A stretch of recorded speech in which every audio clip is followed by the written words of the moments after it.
Good morning everyone.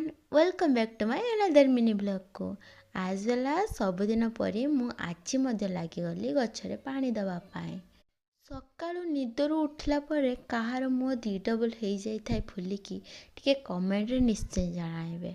ତ ଏଠି ମୁଁ ଗଛ ମୂଳରେ କିଛି ଗୋବର ଦେଇଦେଉଛି କାହିଁକି ନା ଗଛକୁ ଟିକେ ପ୍ରୋଟିନ୍ ଦରକାର। ତ ତା ମୂଳରେ ମୁଁ ଗୋବର ଦେଇ ସାରିଲା ପରେ ଏଠି ଗଛ ମୂଳରେ କିଛି ଚଉରା ମଧ୍ୟ କରିଦେଲି।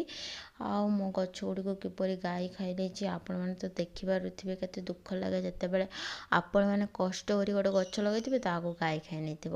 ତ ଏପଟେ ଆସିଲାକୁ ଦିଦି ବସିକି ସୁସୁଣ୍ଡି ଶାଗ ବନାଉଥିଲା, ତ ମୁଁ ମଧ୍ୟ ଲାଗି ପଡ଼ିଲି ତା ସାଥିରେ ସୁସୁଣ୍ଡି ଶାଗ ବନାଇବା ପାଇଁ। ତ ଭାଜି ସାରିଲା ପରେ ମୁଁ ବସିଗଲି ପଖାଳ ନେଇ ଶାଗ ଖାଇବା ପାଇଁ।